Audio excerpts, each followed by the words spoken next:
إن الحمد لله وحده والصلاة والسلام على من لا نبي بعده نحمده ونستعينه ونستغفره ونعوذ بالله من شرور أنفسنا ومن سيئات أعمالنا من يهده الله فلا مضل له ومن يضلل فلا هادي له أشهد أن لا إله إلا الله وحده لا شريك له وأشهد أن محمدا عبده ورسوله صلى الله عليه وعلى آله وأصحابه أجمعين يا أيها الذين آمنوا اتقوا الله حق تقاته ولا تموتن إلا وأنتم مسلمون يا أيها الناس اتقوا ربكم الذي خلقكم من نفس واحدة وخلق منها زوجها وبث منهما رجالا كثيرا ونساء واتقوا الله الذي تساءلون به والأرحام إن الله كان عليكم رقيبا يا أيها الذين آمنوا اتقوا الله وقولوا قولا سديدا يصلح لكم أعمالكم ويغفر لكم ذنوبكم ومن يطع الله ورسوله فقد فاز فوزا عظيما خير الهدي كتاب الله وخير الهدي هدي محمد صلى الله عليه وسلم وشر الأمور محدثاتها وكل محدثة بدعة وكل بدعة ضلالة وكل ضلالة في النار أعوذ بالله من الشيطان الرجيم سبحان الذي أسرى بعبده ليلا من المسجد الحرام إلى المسجد الأقصى الذي باركنا حوله لنوريه من آياتنا إنه هو السميع البصير الحمد لله মহান রব্বুল আলমিনের দরবারে লাখো কোটি শুকরিয়া আদায় করি যিনি মেহরবানি করে 1447 হিজরি সালের রজব মাসের 26 তারিখ সাইয়্যিদুল আইয়াম জুমার দিন সপ্তাহের শ্রেষ্ঠ দিন পবিত্র জুমার দিনে মহান আল্লাহ তাআলা আমাদেরকে মসজিদে আসার তৌফিক দিলেন। সেই মনিবের দরবারে সকলেই কালিমাতুর শুকর আদায় করি, সকলেই বলি আলহামদুলিল্লাহ। রব্বানা ওয়া লাকাল হামদ হামদান কাসীরান তাইয়িবান মুবারাকান ফীহি ইয়া রাব্বি লাকাল হামদু কামা ইয়ানবাগি লিজালালি ওয়াজহিক ওয়া আযীমি সুলতানিক। সম্মানিত হাজরিন, আমরা আজকে প্রায় 2 মাস বা তারও কিছু বেশি দিন যাবৎ জুমার খুতবায় সূরাতুল আসরের তাফসীর করে আসছিলাম। এই পর্যন্ত 7টি পর্ব গত সময় শেষ হয়েছে। আজকে 8ম পর্ব হওয়ার কথা। যেহেতু আজকে একটা বিশেষ দিন, রজব মাসের 26 তারিখ, আজকে রাত্রটাই বাংলাদেশের সবচেয়ে বড় বেদাতি আমল। বাংলাদেশের অনেক মসজিদে, অধিকাংশ মসজিদেই আজকে রাতে এই বেদাতি আমলটা চলবে এবং এটা চলমান আবহমান কাল থেকে আমাদের দেশে চলে আসছে, অথচ তার কোনো CSRS খতিয়ান এই জাতীয় কোনো রেকর্ড নাই।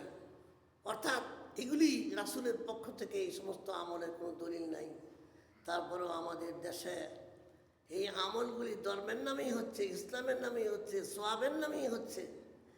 যারা এই আমলগুলি করছে তাদের কারোরই ইচ্ছা নাই যে গুনাহ হোক, তাদের প্রত্যেকের ইচ্ছা তারা সওয়াব কাম হাসিল করবে এবং আল্লাহর সন্তুষ্টি অর্জন করার জন্যই তারা আজকের এই রাতে সবাই মেরাজের নামাজ পড়বে, কালকে রোজা রাখবে। অথচ এই জাতীয় কোনো প্রমাণ, আমলের কোনো প্রমাণ রাসূলের পক্ষ থেকে নাই। মান আমিলান লাইসা আলাইহি আমরুনা ফাহুয়া রদ্দুন। রাসূল বলছে, কেউ যদি কোনো আমল করে আর সেই আমল যদি আমি নবী মুহাম্মদ ইসলাম স্বীকৃতি না দেই, সেটা প্রত্যাখ্যিত, সেটা বর্জনীয়। অথচ আজকে আমরা আমল করছি কিন্তু দলিল খুঁজছি না।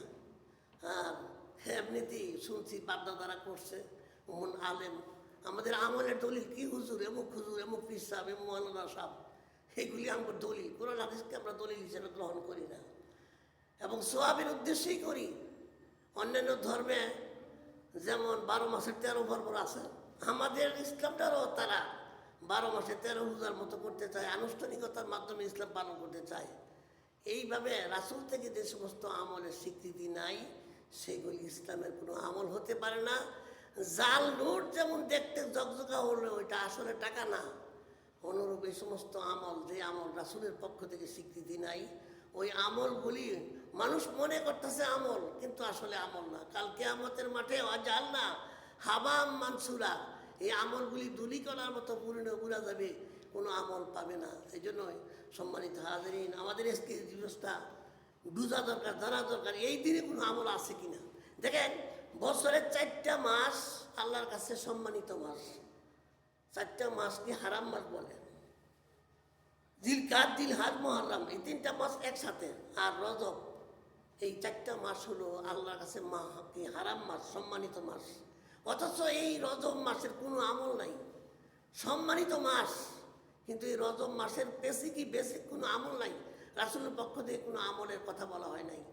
তো এখন আমরা অতি বেশি, যারা আমরা বেশি বুঝি ধর্মের নামে, 2 চামচ বেশি বুঝি, এরা আবার এই সমস্ত আমলগুলি করি। কোন দিন রজব, কোন দিন শবে বরাত, কোন দিন শবে বরাত, কোন দিন ঈদে মিলাদুন্নবী, এই সমস্ত তারিখগুলি খোঁজ কইরা হ্যাঁ, এগুলি আমরা আমল করি। অথচ এই আমলগুলি রাসূলের পক্ষ থেকে স্বীকৃত নয়। এই আমল যারা করবে তাদের আমল কোনোই কাজে আসবে না।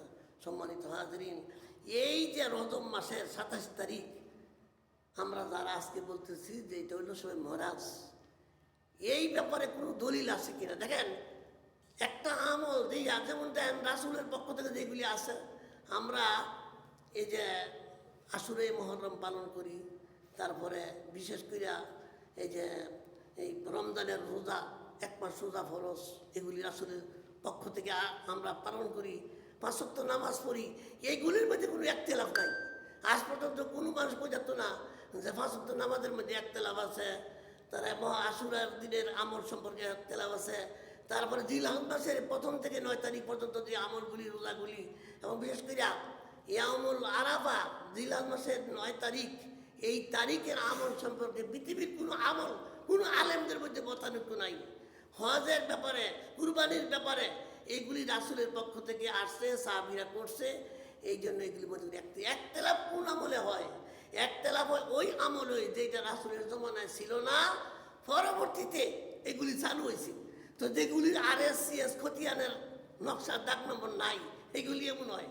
যদি ওইটা রাসূলের পক্ষ থেকে ওই আমলের স্বীকৃতি থাকতো, রাসূল করতো, সাহাবীরা করতো, তাবিরা করতো, তাইলে এইটার আর কোনো তারিখ, আর কোনো একতেলাফ থাকতো না।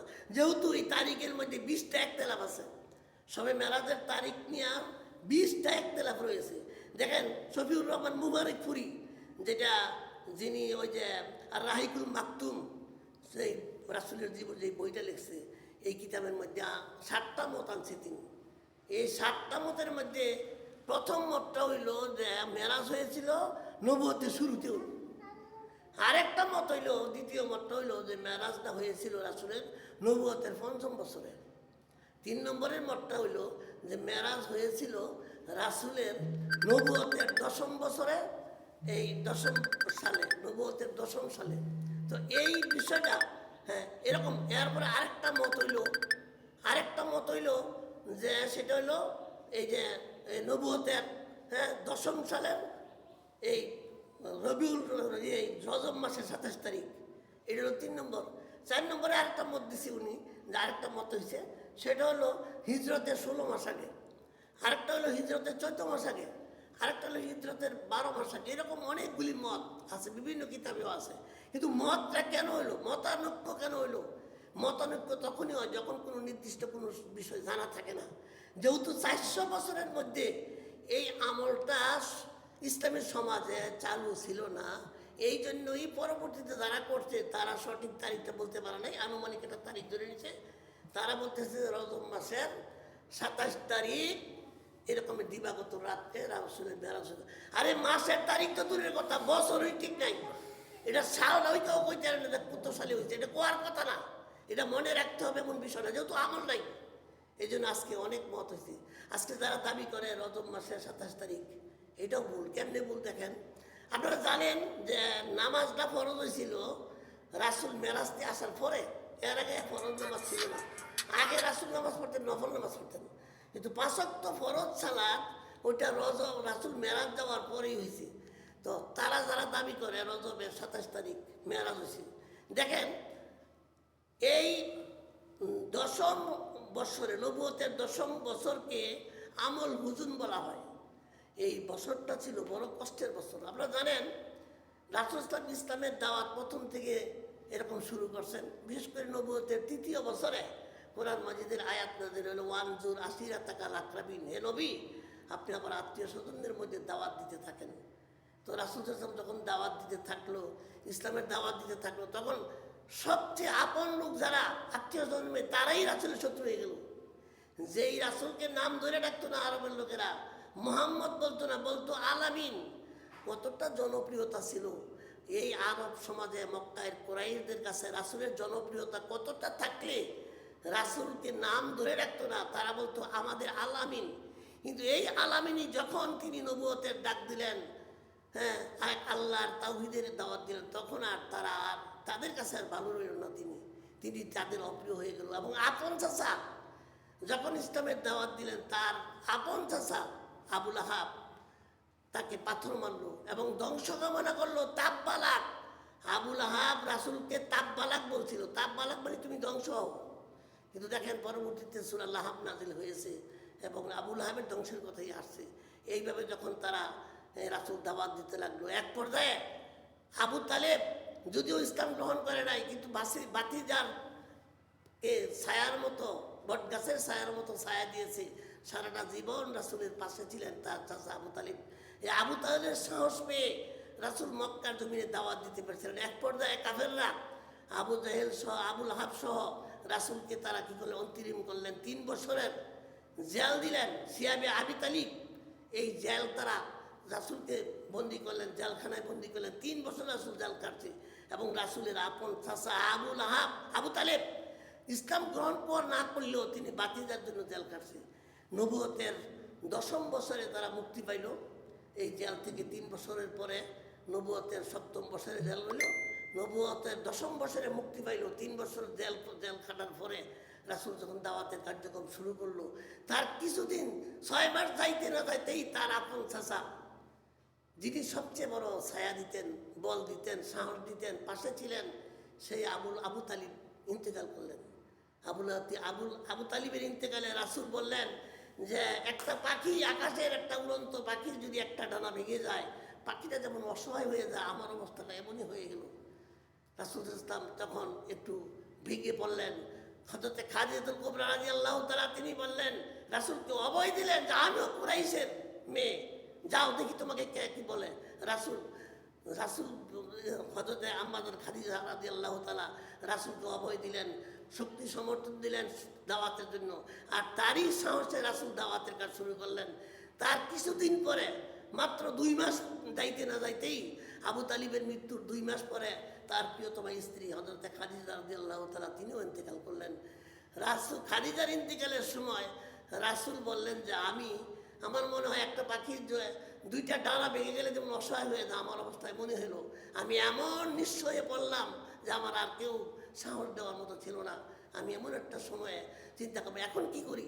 শেষে চিন্তা করলাম, যাক দাওয়াতের কাজ তো চালতেই হবে। আল্লাহ কুরআন মাজিদে বলছে, সূরা মাইদার 66 নম্বর, ইয়া আইয়ুহার রাসূল বাল্লিগ মা উনজিলা ইলাইকা মির রাব্বিক, হে রাসূল আপনি তাবলীগ করেন। আপনার তাবলীগের কাজ বন্ধ হবে না। রাসূল তাবলীগের কাজ করার জন্য তিনি চিন্তা করলেন যে তায়েফে অনেক লোক আছে, জ্ঞানী কোনো লোক আছে, আর বিশেষ করে আমার শৈশবটা, আমার ওই কৈশোর জীবনটা ওইখানে কাটছে। হ্যাঁ, তো ওইখানে আমি গেলে আমার কিছু বন্ধু বান্ধব আছে, কিন্তু আত্মীয় স্বজন আছে, এবং তাদের কাছে দাওয়াতটা দিলে হয়তো কাজ হবে। তিনি সেখানে গেলেন দাওয়াত দেওয়ার জন্য, তাইফে গেলেন নবুয়তের 10ম বছরে। আবু তালিব এবং খাদিজা রাদিয়াল্লাহু ইন্তেকালের পরে তাইফ যাওয়ার পরে ওইখানেও তিনি ব্যর্থ হইলেন। তিনি তাইফে গিয়া নেতৃস্থানীয় লোকদের কাছে দাওয়াত দিলেন, ইমানের দাওয়াত, ইসলামের দাওয়াত। তারা তো দাওয়াত কবুল করলোই না, বরং রাসূলকে অত্যন্ত হেয় প্রতিপন্ন করলো, রাসূলকে বেইজ্জত করলো, অপদস্থ করলো, এবং এক পর্যায়ে রাসূলেরকে একদল ছেলেদেরকে লুলাই দিল, যুবকদেরকে বললো যে এরা পাগল, এরা পাথর মারো। এইভাবে যুবকরা রাসূলকে পাথর নিক্ষেপ করলো। বর্ণনায় আসছে যে রাসূলের এমন আঘাত সেদিন করেছিল তাইফের ছেলেরা, রাসূলের সমস্ত শরীরের মধ্যে এমন একটা জায়গা ছিল না যেখানে রক্তর দাগ লাগে নাই। শেষ পর্যন্ত তিনি এইখানে দাওয়াত দিতে পারেন নাই। দেখেন, রাহমাতুল লিল আলামিন, বিশ্ব নবী, রহমতের নবী, যখন তাইফে তিনি এমন হতাহত হলেন, রক্তাক্ত হলেন, জিবরাইল আমিন এসে বলছিল, ইয়া রাসূলুল্লাহ, আপনি এই পাহাড়ের ফিরিস্তাদেরকে অর্ডার করুন, ফিরিস্তারা এই পাহাড়কে উল্টাইয়া দিয়া এই তাইফবাসীকে ধ্বংস করে দেব। রাসূল বললেন, জিবরাইলের কাছে বলেন যে না, এটা কি করে হয়, আজকে আর বুঝে নাই, আমার দাওয়াত কবুল করে নাই, কিন্তু এমনও হতে পারে তাদের বংশধর মধ্যে এমন লোক হবে যারা ইসলাম কবুল করবে। দেখেন, তিনি তাদের গজব কামনা করেন না, ওইখান থেকে চলে আসলেন, ব্যর্থ মনোরথ হয়ে তিনি সেখান থেকে ফিরে আসলেন মক্কায়। আসার পরে বিষণ্ণ অবস্থায়, এমন এক সময়, এমন একদিন বিষণ্ণ অবস্থায় তিনি শুয়ে আছেন। এক বর্ণনায় আসছে তিনি উম্মে হানির ঘরে ছিলেন, আরেক বর্ণনায় আসছে কাবার হাতিমে ঘুমিয়েছিলেন। তো এইভাবে দুইটা বর্ণনায় আসছে। তো রাসূল সাল্লাল্লাহু আলাইহি ওয়াসাল্লাম ওই সময়টা ছিল আতামা বলা হয়তো, আমরা যে সময় রাত্রের খাবার খাই, আমরা যে রাতের ডিনার করি যে সময়, এই সময়টারে ওই যুগের লোকেরা বলতো আতামা। ওই সময় রাসূল এশার নামাজ পড়ে, এশা তো তখন ফরজ ছিল না, তিনি নফল নামাজ পড়তেন, পরে তিনি এইভাবে ঘুমিয়ে পড়লেন। এরপরে হ্যাঁ, এই সময় রাসূলের অবস্থা এমন দুশ্চিন্তাগ্রস্ত ছিলেন। এই সময় আল্লাহ রাসূলকে মেরাজ করার জন্য জিবরাইল আমিনকে পাঠিয়ে দিলেন, এবং তারা, রাসূল বর্ণনা করছেন যে আমি ওই ঘরে ছিলাম এবং হঠাৎ করে দেখতেছি ঘরের ছাদটা ফাঁক হয়ে গেল, এবং সেখান থেকে ফিরিস্তারা আইসা, আমার চোখে তো কোনো ঘুম ছিল, কিন্তু আমি কিছু কিছু সজাগ বুঝতেছি, আমার কেউ কোলে করে নিয়ে যাইতেছে, আমাকে পাতাল কোলে করে নিয়ে কাবার হাতিমে শোয়াই দিল, এবং কাবার হাতিমে শোয়াই দেওয়ার পরে আমার বুকটা এরকম নাভি পর্যন্ত ছিঁড়ে ফেললো, এবং আমার হৃৎপিণ্ডটা বের করে সেখানে আবে জমজমের পানি এবং একটা স্বর্ণের পাত্র আনা হইল। এই স্বর্ণের পাত্রের মধ্যে ঈমান এবং হিকমতে পরিপূর্ণ ছিল। এই স্বর্ণের পাত্রটা ছিল ঈমান এবং হিকমত দিয়ে পরিপূর্ণ। আমাকে আমার হৃৎপিণ্ডকে বের করে সেখানে এটা ধৌত করে আবার জমজম পানি যুদ্ধ করে আমার আবার যথাস্থানে সংযোগ করে আবার আমার এটা মিলিয়ে দিলেন। তো এখন দেখেন, আজকে রাসূলের এই মেরাজের ওপেন হার্ট সার্জারি, এই যে রাসূলের যে সিনা সাপ, হ্যাঁ, এইটার সম্বন্ধে আজকাল ডাক্তাররা চিন্তা কইরা এখন তারা ওইটা আবিষ্কার করছে, ওপেন হার্ট সার্জারি যে করে, হ্যাঁ, এইভাবে তারা চিন্তা করে এটার থেকে আবিষ্কার করছে। দেখেন, এরপরে এইভাবে তিনি সেখান থেকে শোয়া, হ্যাঁ, তারপর তিনি এইভাবে নিয়ে গেলেন প্রথমে কোথায়, কাবা কাউসে কাবা, এইখান থেকে কাবাঘর থেকে এই বাইতুল মাকদেস পর্যন্ত। এইটা দেখেন, আমি আজকে শুরুতে কোরআনের একটা আয়াত পড়েছি, সুবহানাল্লাহ যে আসরা বি আবদিহি, সূরা বানী ইসরাঈলের প্রথম আয়াত। এই সূরাটার আরেকটা নাম আছে ইসরা, সূরা ইসরা মানে রাত্রিকালীন ভ্রমণ। সুবহানাল্লাহ যে আসরা বি আবদিহি লাইলাম মিনাল মাসজিদিল হারাম ইলাল মাসজিদিল আকসা। দেখেন, এই মেরাজটারে অনেকে মনে করে যে এটা রাসূলের স্বপ্নের মধ্যে হয়েছে। দেখেন, আমাদের দেশে একটা কম্পালসারি একটা আলোচনা করে, আমরা আমাদের আগের উস্তাদরা বিভিন্ন আলেম ওলামাদের মুখ থেকে শুনতাম, মেরাজের আলোচনাটা শুনতাম এইভাবে যে এইভাবে রাসূল, হ্যাঁ, মেরাজে গেছে, অজুর পানি আইসা দেখে অজুর পানি গড়াইয়া দিতেছে, দরজার কড়া লড়তেছে, বিছানা গরম আছে, পাবলিক বলল সুবহানাল্লাহ। আসলে এইটা ডাহা মিথ্যা কথা। 1 সেকেন্ডে আইসা করতে ভ্রমণ কইরা এটা মিথ্যা কথা। এবং আমাদের দেশে অনেক লোকেরা কল্প কাহিনী, নানা রকমের কিচ্ছা কাহিনী দিয়া, উদাহরণ দিয়া বুঝাইবার জন্য, ওই এক লোকে মেরাজের ঘটনা বিশ্বাস করছিল না, পরে তারে হ্যাঁ গিয়া নদীতে গোসল করতে গেছে, গোসল করার পরে মহিলা হয়ে গেছে গা, হ্যাঁ গিয়া এক যুবক তারে বিয়া করছে, বিয়া করার পরে 7 বছর 7টা ছেলে মেয়ে হয়েছে, এরপরে আবার আছে। এইটা না, এইগুলির কোনো দরকার নাই। আরে এই মেরাজের সততা সম্পর্কে কোরআন হাদিসে অনেকগুলি হাদিস আছে। ইমাম ইবনে কাসির রহমতুল্লাহ তার আলোচনায় তিনি 42টা হাদিস হয়ে যাচ্ছে, এবং যত বিষয়ে হাদিসের যত বিষয়ে বেশি আলোচনা, সবচেয়ে বেশি আলোচনা করা হয়েছে মেরাজ সম্পর্কে। তাই আমাদের দেশে একটা কম্পালসারি আলোচনা আছে যে 1 সেকেন্ডে মেরাজ করছে। আরেকটা আলোচনা আছে যেটা না হইলে মেরাজের মজাই হয় না। এটা হইল কি, রাসূল মেরাজ গেছে, তারপরে সিদরাতুল মুনতাহা গিয়া, এইখানে গিয়া তারপরে জিবরাইল বলল, ইয়া রাসূলুল্লাহ, আমি যদি আর এক কদম পা বাড়াই, আমি জিবরাইল আমার 600 পাকা সহ আমি জলিপুরে ছাই হয়ে যাবো, আমার ক্ষমতা নাই, আপনি একা যান। সেখান থেকে রাসূল একা গেছে, রাসূল একা গেছে, এইরকমের একটা একটা মিথ্যা কথা আছে। অথচ যে সেখানে বলা, আমাদের আলেমরা বলে যে জিবরাইল এখানে, জিবরাইল কি হয়ে যাবো, 600 পাকা সহ নূর, আল্লাহর নূরে জ্বলিয়া ছাই হয়ে যাবো। তো জিবরাইল না ফেরেশতাদের সর্দার, তো জিবরাইল যদি আল্লাহর নূরের তেজে ভুইরা যায়, তো আল্লাহ তো বলছে অতারাল মালাইকা তাহাফিনা মিন হাউলিল আরশ, সূরা জুমারে কি বলছে আল্লাহ দেখেন, আল্লাহ বলছে আমার আরশটা 8 জন ফেরেশতার কাঁধে, তারা এটার বহন করে রাখছে। অতারাল মালাইকা তাহাফিনা মিন হাউলিল আরশ ইউসাব্বিহুনা বিহামদি রাব্বিহিম ওয়া কুদিয়া বাইনাহুম বিল হাক্কি ওয়া কিলা আলহামদুলিল্লাহি রাব্বিল। দেখেন সেখানে অসংখ্য ফেরেশতারা আরশের চতুর্দিকে আল্লাহর তাসবিহ করে, এরা কেউ পড়ে না। আবার 8 জন ফেরেশতা যারা এই আরশ বহন করে কাঁধে বহন, এরাও পড়ে না, কিন্তু জিবরাইল ফিরে দেবো। এমন ডাহা মিথ্যা কথা আছে আমাদের সমাজে, এমন ডাহা মিথ্যা কথা, জিবরাইল ফিরে দেবো কিন্তু হেরা পড়ে না। এই সমস্ত চমক লাগানো মিথ্যা গল্প কাহিনী দিয়া মেরাজের আলোচনার মধ্যে এরকমের অনেক ঘটনা মিথ্যা, যা কোনো সততা নাই। দেখেন এরপরে আরেকটা কয়, রাসূল মেরাজে গেছে একেবারে আল্লাহর। এখন আমাদের দেশে কিছু আলেমরা আছে মেরাজের গল্প শুরুই করে ওই যে রাসূল মেরাজ গেছে, কেউ জুতা পাও দিয়ে নিছে আরশে, কেউ জুতা খোয়া নিছে আল্লাহর আরশে নিয়া, আল্লাহর লগে বয়া কথাবার্তা কয়া, এরপরে মেরাজের শুরু। অথচ আল্লাহ রাসূলকে দেখছে, আরশে গেছে, এমন একটা হাদিস নাই। আমাদের আয়েশা দিকে বলছে, কেউ যদি মনে করে রাসূল আল্লাহরে দেখছে, সে মৃত্যুক, সে মৃত্যুক, সে মৃত্যুক। আল্লাহ রাসূলকে দেখে নাই। তবে একটা রেওয়ায়েতে আসছে, ইবনে আব্বাস বলছে যে আল্লাহ রাসূল জিবরাইল, রাসূল আল্লাহকে এরকমভাবে মানে মনে অন্তর থেকে দেখছিল। তো অন্তর থেকে তো মানুষ কত কিছু কল্পনা করে, এটা তো দেখা না, একটা বাহ্যিক দেখা, একটা অন্তর। আমরাও তো চোখ বুঝলে অনেক কিছু মনে করি, অনেক কিছু এরকম মনে করি, তো এটা আসলে দেখা না। রাসূলকে সশরীরে দেখে নাই, এটাই সত্য ঘটনা। যদি রাসূলকে, আল্লাহকে রাসূল সশরীরে দেখতেন, তাহলে মেরাজের আলোচনার মধ্যে এই আলোচনার সবচেয়ে ইম্পর্টেন্ট থাকতো। অথচ এই বিষয়ে একটা হাদিসও নাই। আমাদের দেশের কিছু আলেমরা আছে মানুষকে চমকপ্রদ করার জন্য, বক্তৃতা সুন্দর করার জন্য, চমকপ্রদ করার জন্য মিথ্যা কাহিনী বলে যে আল্লাহর সাথে রাসূলের দেখা হয়েছে। না, মিথ্যা কথা, আল্লাহর সাথে রাসূলের দেখা হয় নাই। তো এইভাবে মেরাজ হয়েছিল। এবং এই ঘটনাটা যে কত জটিল এবং কঠিন দেখেন, কোরআন মাজিদে যখন এই বিষয়টা এইভাবে হইল এবং মেরাজটা যখন শেষ হইল, রাসূল ইসলাম সেদিন, মেরাজটা শুরু হয়েছিল এশার সময় আর শেষ হয়েছে সুবহ সাদেকের আগে। রাসূল সকালবেলা কাবার শরীফের কাছে তিনি দাঁড়ায় আছেন।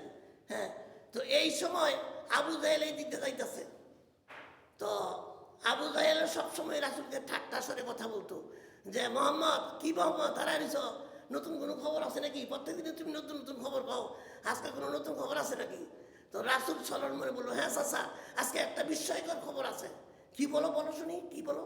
তখন বললো, দেখেন আমি তো কালকে রাত্রে এই মক্কা কাবা ঘর থেকে বাইতুল মাকদিস গেছি, ওইখান থেকে সপ্ত আকাশ পানি দিয়া সিদরাতুল মুনতাহা পানি দিয়া, বলো বাতিদা রাহো রাহো, বলো না, এই আকাশে গেছো নাকি এইটা দরকার নাই, তুমি যে খালি মক্কার থেকে বাইতুল মাকদিস গেছো, এইটাও খালি এই কথাটা কইতার মানে সবার লোকে, হ্যাঁ কইতার, তোরা আমি কিছু মানুষ ডাকি আনি।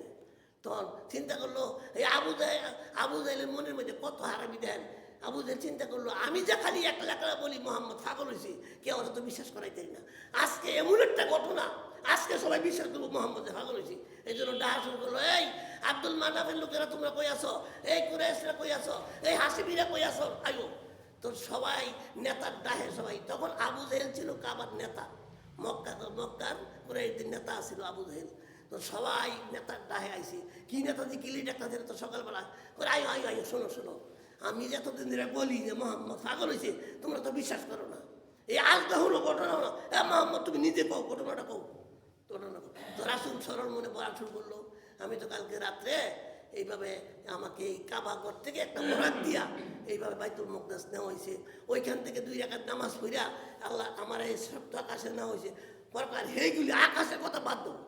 আবু জাহেল কইতাছে যে তুমি আকাশ পাকানিতে কোয়ার দরকার নাই, তুমি কালকে রাত্রে বাইতুল মুকদ্দাস গেছো, আবার সকালে হনে নাই কথা। এখন দেখো এই বাইতুল কেন তারা এটা বিশ্বাস করলো না?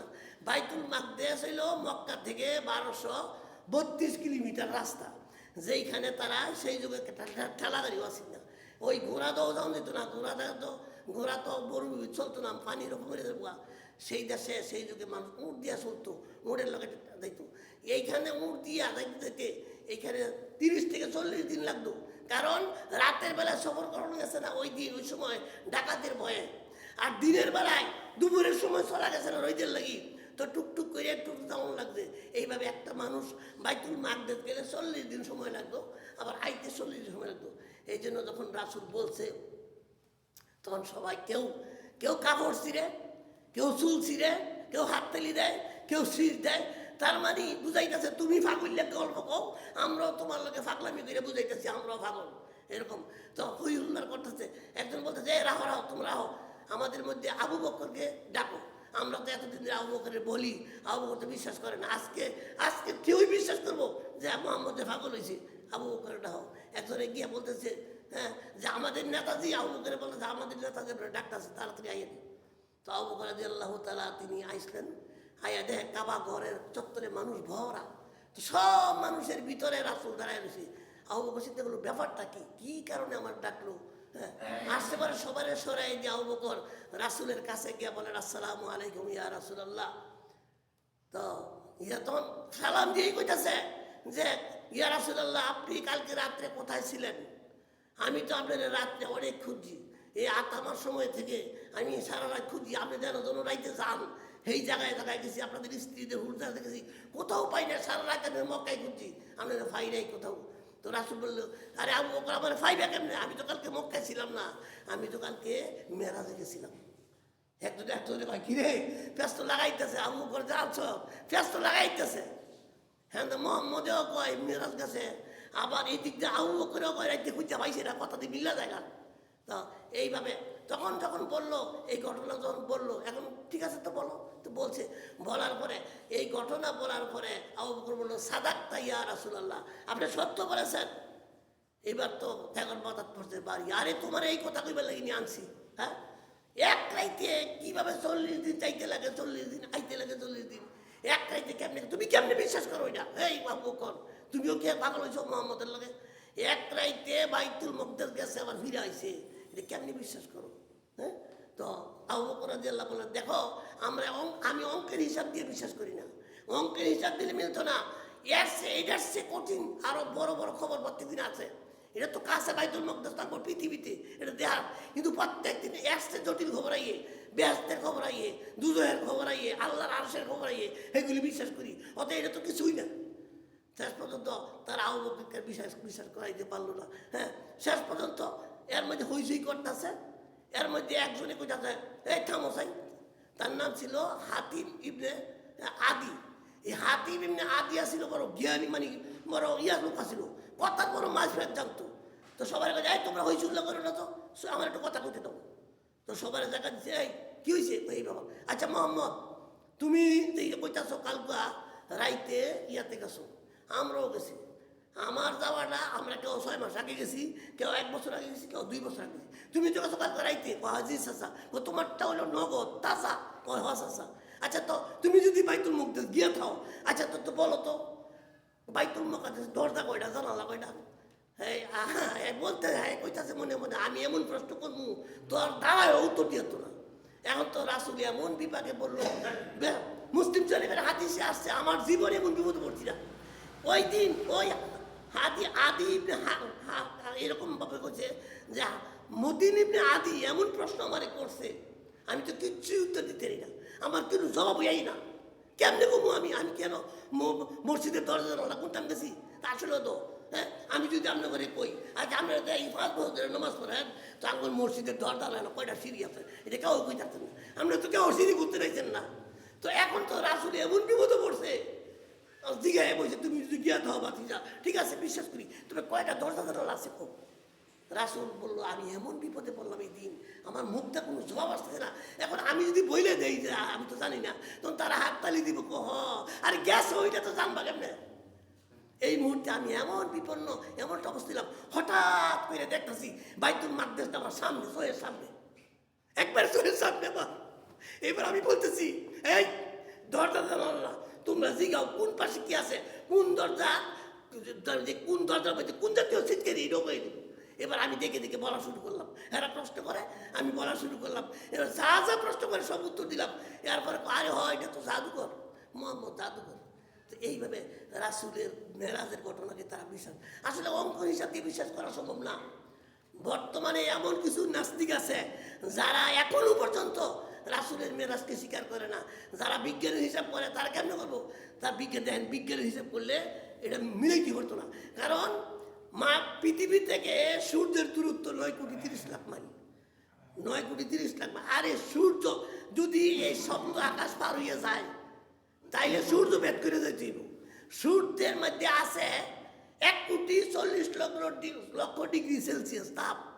দেখেন আমগর যদি 30-32 হয় তাপে, 40 তো বাংলাদেশে হয়ই না, 38-39 হইলে মানুষ পাগল হয়ে থাকে তাপে, এত তাপ। আর যেইখানে 1,40,00,000 ডিগ্রি সেলসিয়াস তাপ, ওই সূর্য ভেদ করে কেমনে যাইব? ওই জন্য বিজ্ঞানীরা কয় না এটা উদবুদ্ধি কথা, এটা সম্ভবই না। আসলে অঙ্কের হিসাব দিয়া কেউ মেরাজের হিসাব করে চলতো না, কারণ এটা বুঝে যাইতো না। আল্লাহ রাসূলকে যেভাবে ঐশীভাবে নিছে এটা অঙ্কের হিসাব দিয়ে কেউ মেরতো না। এই জন্য হ্যাঁ, এই জন্য নাস্তিকরা অনেকে মনে করে এটা কী করে সম্ভব। দেখেন আসলে বিষয়টা হইলো এই যে অঙ্কের হিসাব মিলাইতে গেলে এগুলি আইব। যেমন আমার দেশে আমরা আসলে এটাতে কত দূরে গেছে কল্পনার বাইরে। দেখেন এই যে 7টা আকাশ, সাবা সামাওয়াতিন তিবাকা, অথচ বৈজ্ঞানিকরা আকাশ আছে এটা স্বীকার করে না, আকাশটা তার চিন্তাই করে হয় না। দেখেন এমন নক্ষত্র আছে যেই নক্ষত্রের আলু এখনো পৃথিবীতে আসে না, অথচ পৃথিবী সৃষ্টি হয়েছে 1500 কোটি বছর। 1500 কোটি বছরের ভিতরে ওই নক্ষত্রের তাপ, অথচ আলুর গতি প্রতি সেকেন্ডে 3 লক্ষ কিলোমিটার, 1,86,000 মাইল মানে 3 লক্ষ কিলোমিটার 1 সেকেন্ডে যায়। তো 1 সেকেন্ডে আলু গেলে এটার সেকেন্ড, এটার মিনিট, এটার ঘন্টা, এটার দিন, এটার মাস, এটার বছর, এটার নাম হলো আলোকবর্ষ, ইংরেজিতে কয় লাইট ইয়ার্স। দেখেন আমাদের এই পৃথিবীতে, যে পৃথিবীতে আমরা বাস করি, এই পৃথিবীর থেকে সবচেয়ে কাছের যে নক্ষত্রটা, সূর্য তো একটা নক্ষত্র, এরপরে আপনার ছোটো ছোটো তারকা দেখি, এইটা এর অনেক কোটি কোটি ট্রিলিয়ন ট্রিলিয়ন কোটি কোটি দূরে। 1 ট্রিলিয়ন সমান হলো 15 লক্ষ কত কোটি। তো এত দূরে আছে যেগুলি মানুষ কল্পনা করতে পারে না।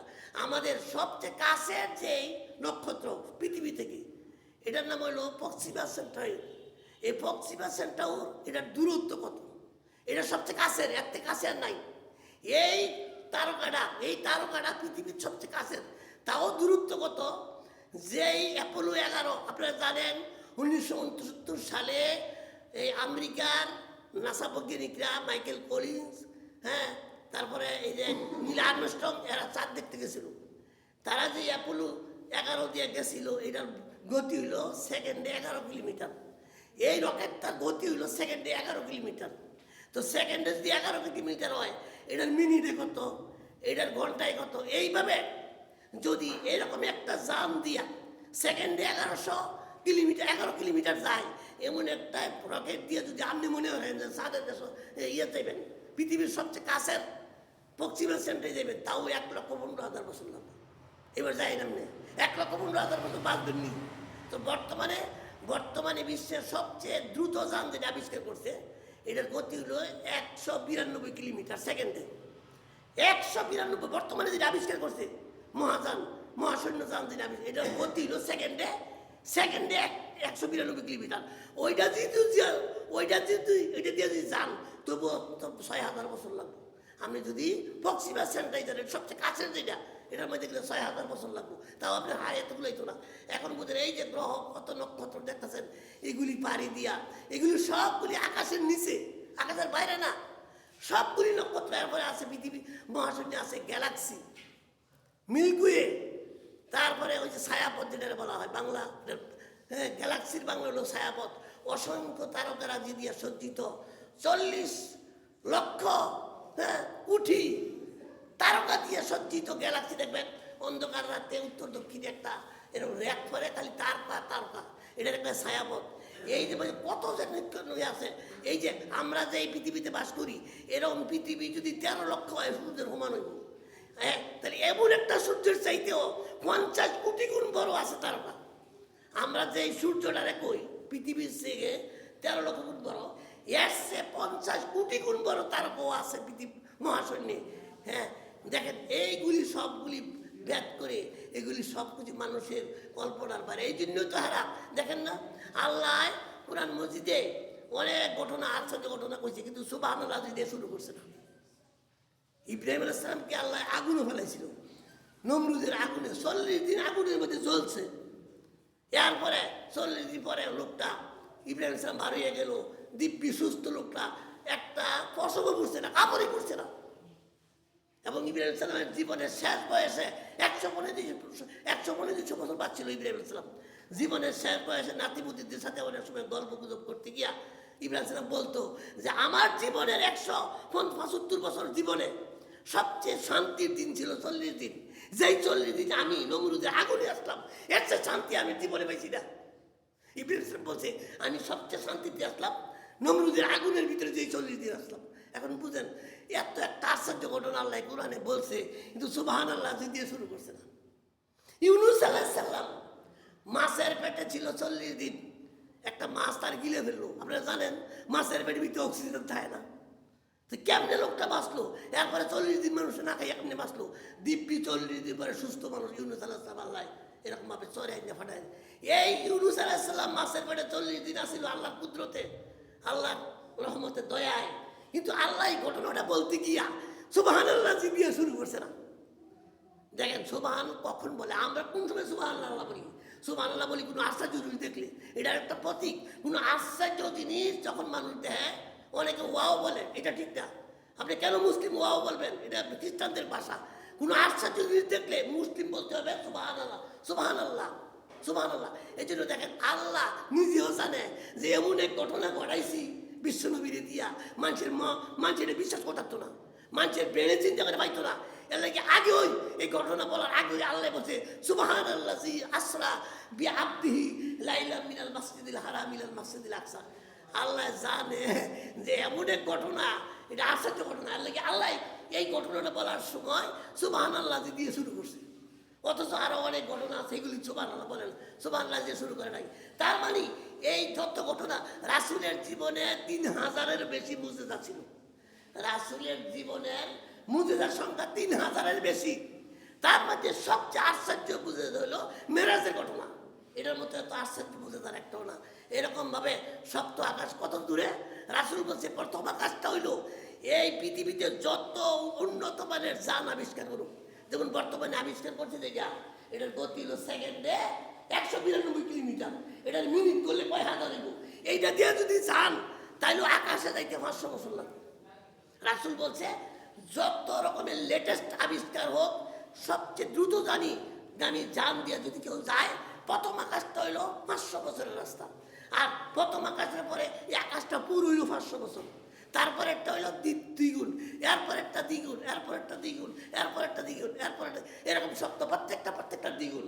এখন বুঝেন এই 7টা আকাশ পাড়ি দিয়া রাসূল কিভাবে গেছে, এটা একটা আশ্চর্য কথা, আশ্চর্য কথা। এর লাগে তো আল্লাহ সুবহানাল্লাহ দিয়ে শুরু করছে। আল্লাহ জানে এটা মানুষের বুঝাইতো না, এই জন্য আল্লাহ সুবহানাল্লাহ দিয়া মেরাজের ঘটনা শুরু করার সময় সুবহানাল্লাহ দিয়া শুরু করছে।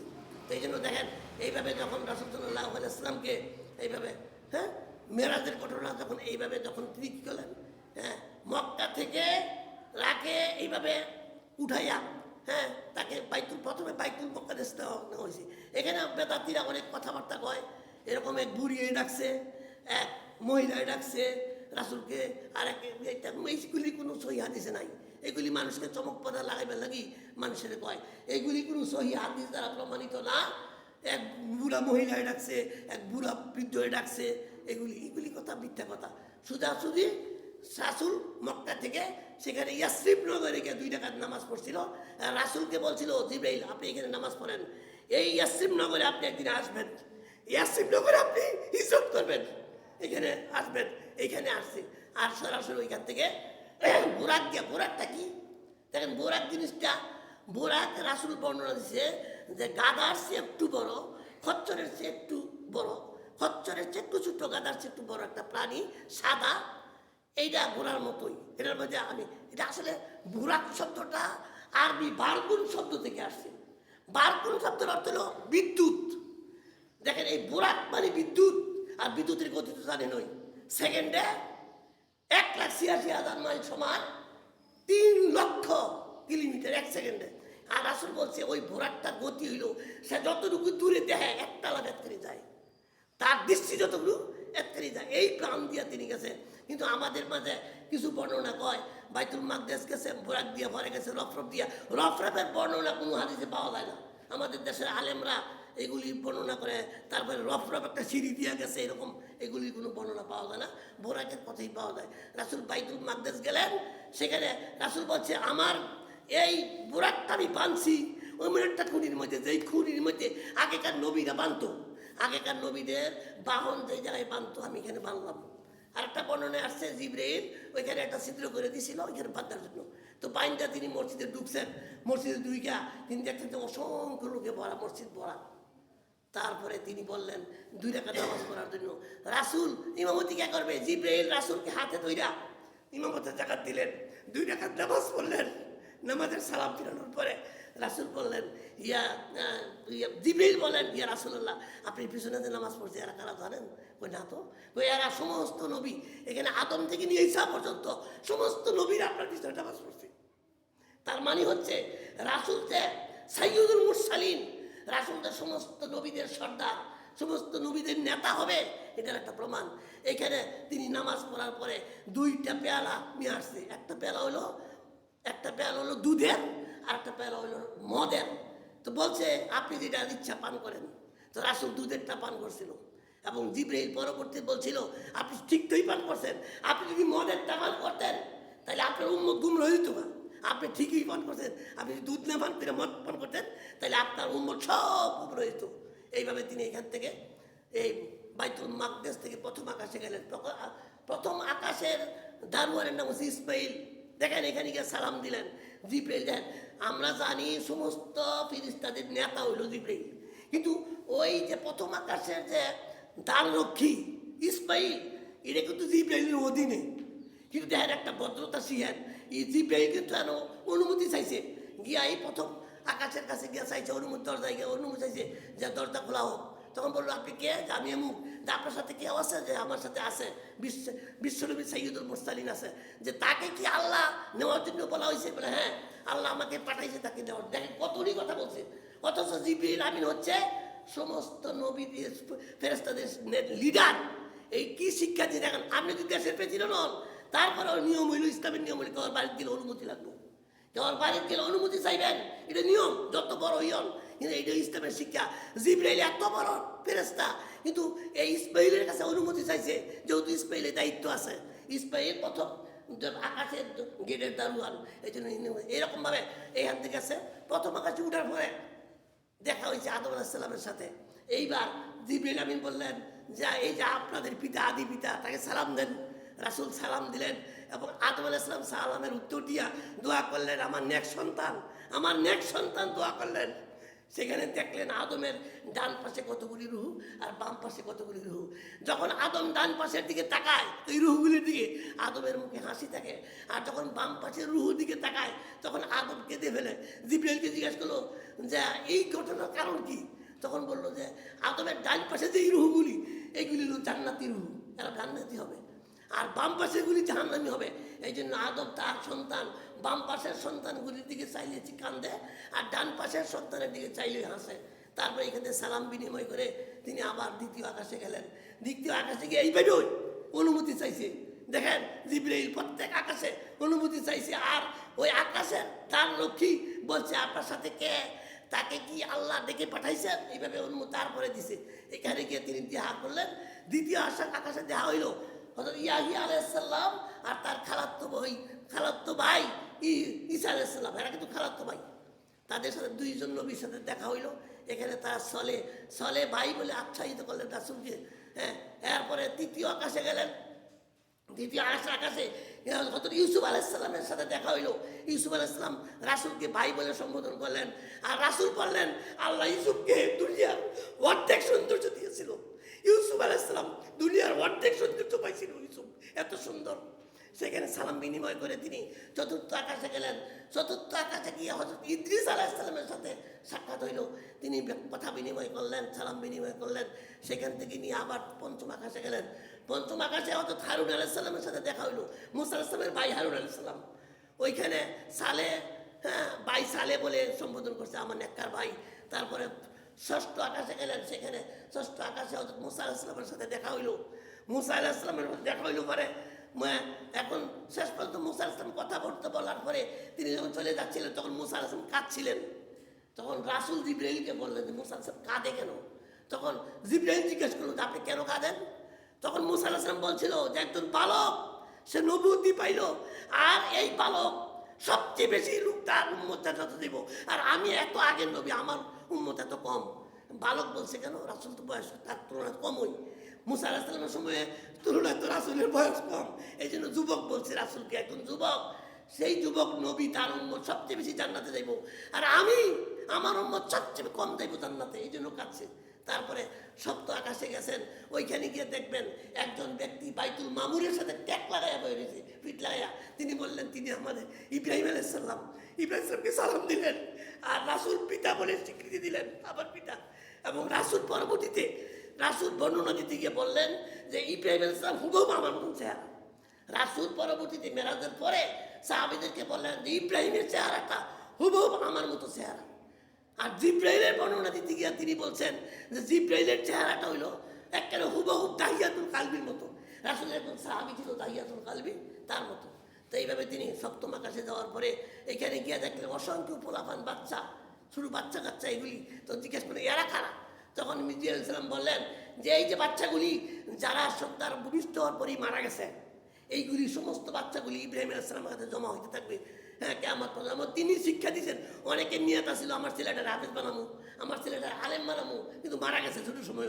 তখন এই ইব্রাহিম আলাইহিস সালাম তাকে দিনই শিক্ষা দেওয়া এবং কোরআন হেফজ করাইতেছে। এই জন্য এই সন্তানগুলি কিয়ামতে পিতামাতার সুপারিশ করবে। তো এইখান থেকে তিনি বিদায় নিয়া সপ্ত আকাশের উপরে সিদরাতুল মুনতাহা, সেখানে গেলেন। সিদরাতুন মানে বড়ই গাছ, মুনতাহা মানে সীমান্ত, যার পরে আর নাই, শেষ সীমান্ত বড়ই গাছ। এই বড়ই গাছটার বর্ণনা দিতে গিয়ে রাসূল বলছে এটা সেকেন্ডে রূপ বদলায়। এই বড়ই গাছটা প্রতি সেকেন্ডে রূপ বদলায়। এরকম আশ্চর্য বড়ই, বিশাল বড় এবং বিশাল বড় বড়ই গাছ। এই বড়ই গাছের পাতাগুলি হয়েছে হাতির কানের মতন, আর বড়ইগুলি বড় বড় 3 মুন্নে 2.5 মুন্নে মটকা আছে না, এরকম বড় বড় মটকার মতন এক একটা বড়ই। তো এই বর্ণনা বললেন যে এই বড়ই গাছের মধ্যে যে প্রজাপতি তেমনি সুন্দর, কিন্তু এই প্রজাপতিগুলি স্বর্ণের প্রজাপতি। আর এই গাছটা সিদরাতুল মুনতাহা। এরপরে এইখান থেকে তিনি গেলেন শরীফুল আকলাম, সর্বশেষ রাসূল যেন গেছে এই জায়গাটার নাম শরীফুল আকলাম, যেখানে গিয়া খসখস লেখার আওয়াজ শুনছিল। রাসূল বলল জিবরাইলকে বললো যে কি এর আওয়াজ শুনি, খসখস আওয়াজ? তখন জিবরাইল বললো ওই যে তাকদীর কলম, আল্লাহর কুদরতি কলমে তাকদীর লেখতেছে, এই মানুষের তাকদীরগুলি লেখে, আওয়াজ শুনতেছেন আপনি। তাহলে একেবারে কাছে গেছিল, একেবারে কাছে গেছিল। আর সিদরাতুল মুনতাহা যাওয়ার পরে রাসূল একবার রাসূলকে দেখছিল সচক্ষে।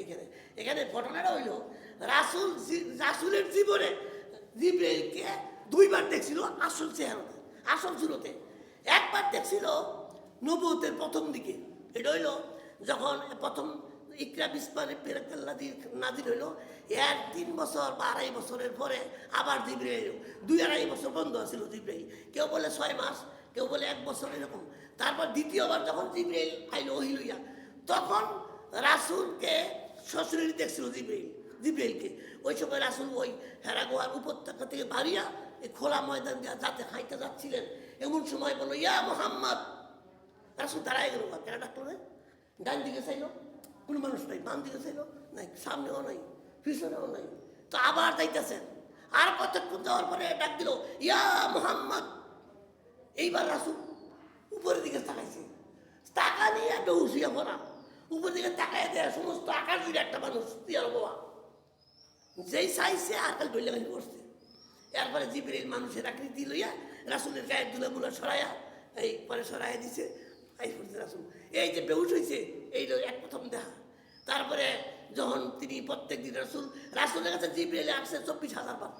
রাসূলের কাছে জিবরিল মোট আসছে 24,000 বার। রাসূল একবার আবদার করছিলেন জিবরাইল রে, যে জিবরাইল আমরা তো আমি একদিন দেখছিলাম, সেই দিন তো কইতাছিলাম না, আমি চাই আরেকদিন দেখবার লাগি। তো আমি তো জিবরাইল একদিন তো দেখছেন না, আমি দেখছি কই আপনি দেখায় আর আমি বেহুশ হয়ে যাবো, আর কিছু বুঝতেছি না। এখন একদিন দেখা দিলে আর তো ডরাইতাম না, এখন তো বুঝি আপনি জিবরাইল, আমার একদিন দেখা দেন। তো জিবরাইল বলছিল যে ঠিক আছে একদিন দেখা দিব। ওই সত্য আমার আকাশের সিদরাতুল মুনতাহায় গিয়া জিবরাইল বলছিল যে আপনি রেডি হন, আমি দেখতে আইতাছি। তখন তার সমস্ত সুরুত নিয়ে জিবরাইল আরেকবার দেখাইছিল। এই জন্য এখন এই আয়াতটারে কেন্দ্র করে বেদার্থীরা কয় আরেকবার যে দেখছে, ওই এটা আল্লাহরে না, আল্লাহরে দেখে নাই, এটা জিবরাইলকে দেখছে। জিবরাইলের আসল সুরতে জিবরাইলের 6,600 পাখা, বিশাল দিগন্ত, আকাশ যত বড়, বিশাল আকৃতি, বর্ণনা করার মতো না। যাক রাসূল বলছে এটা বর্ণনা করার মতো না, এটা আমি যা দেখছি আমি বুঝি। তারপরে রাসূলকে জান্নাত দেখানো হইল, জাহান্নাম দেখানো হইল। রাসূল জান্নাত দেখলেন এবং হযরত বিলাল রাদিয়াল্লাহু তাআলার আওয়াজ পাইলেন, জুতার আওয়াজ। তিনি ফের মেরাজ থেকে আইসা বলছে, বিলাল তোমার আওয়াজ আমি আমার আগে জুতার আওয়াজ শুনছি তোমার জান্নাতের মধ্যে। আবু বকরের ঘরটা দেখলেন, উমরের ঘরটা দেখলেন, একটা ঘর এত সুন্দর জান্নাতের মধ্যে। রাসূল বললেন ফেরেশতা জিবরাইলকে, এই ঘরটা কার? জিবরাইল বললো এটা হচ্ছে বিশ্বনবীর উম্মতের একজন উম্মতের। নাম কি তার? বললো যে উমর।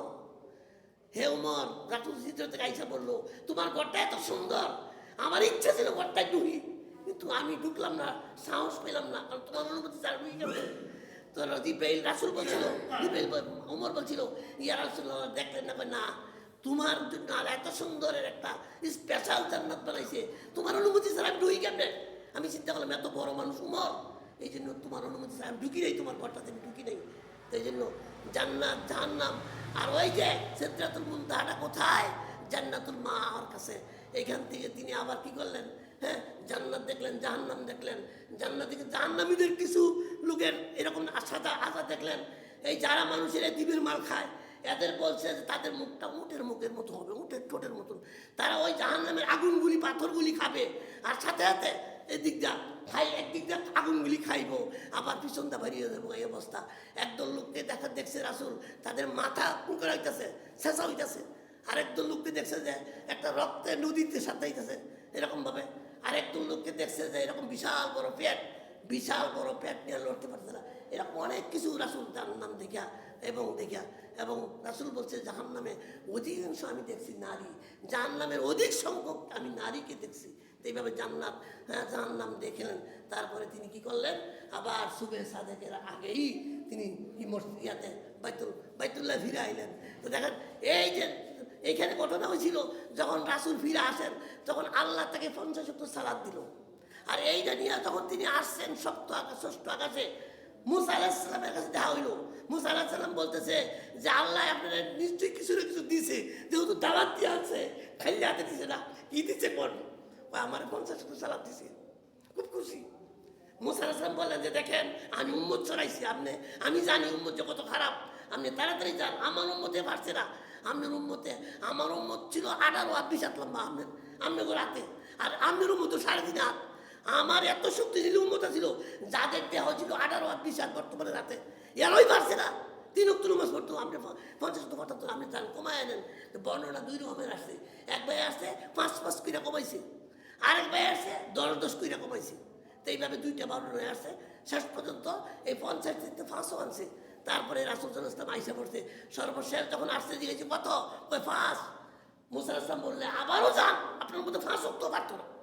তো রাসূল বলছে যে না, আমার শরম লাগে, আমি একেবারে এইটার উপরে সন্তুষ্ট, আমি আটাইতে পারবো না। রাসূল যখন এইখান থেকে মুসা আলাইহিস সালামের সাথে কথা বলে জিবরাইলের সাথে আসছিলেন, তখন একটা আওয়াজ আইলো, একটা এলান হইল, হে মোহাম্মদ, আমি উম্মত, আপনার উম্মতের জন্য 50 ওয়াক্ত ধার্য করছি নামাজ, এই 50 ওয়াক্তই থাকবে, আমার কথা ঠিক থাকবো, 50 ওয়াক্তই তবে আদায় করবে 5 ওয়াক্ত, আমি সওয়াব দিব 50 ওয়াক্ত। এই জন্য আমাদের আমল হচ্ছে 5 ওয়াক্ত সালাত, নেকি পাবো 50 ওয়াক্ত। এইভাবে আল্লাহ আমাদের এই সালাতটা আমাদের জন্য মেরাজ থেকে আসছে, অথচ আজকে আমরা সালাত পড়ি না। রাসূলের মৃত্যুর সময় সর্বশেষ উপদেশ যেটা ছিল, রাসূল নাতির কথা বলে নাই, ফাতেমার কথা বলে নাই, কেউর কথা বলে নাই, রাসূলের মুখ দিয়া সর্বশেষ কথা যেটা ছিল আসসালাত আসসালাত, এই কথা তিনি বলছেন, হে উম্মতেরা, হে উম্মতেরা, সালাত কাজা করো না, সালাত নষ্ট করো না। অথচ অনেক লোক আছে নামাজ পড়ে না, আবার নিজের মুমিন দাবি করে, অথচ কোরআনে বলছে মান তারাকা সালাতি মুতাআম্মিদান ফাকাদ কাফারা, ইচ্ছা করে যে নামাজ ছেড়ে দিল সে কুফরি করলো। আজকে আমাদের অনেক লোক আছে নামাজ পড়ে না, কয় মুমিন না, নামাজ না পড়লে মুসলিম থাকে না। বাইলাল আবদে ও বাইনাল কুফরি তারকুস সালাত, মুমিনের কাফেরের পার্থক্য সালাত। এই জন্য আমরা যেন এই 5 ওয়াক্ত সালাত পালন করি। আল্লাহ যেন আমার তৌফিক দাও। ওমা আকুল কাউলু হাযা আস্তাগফিরুল্লাহ লাকুম সুবহানাকাল্লাহুম্মা ওয়া বিহামদিকা আশহাদু আল্লা ইলাহা ইল্লা আনতা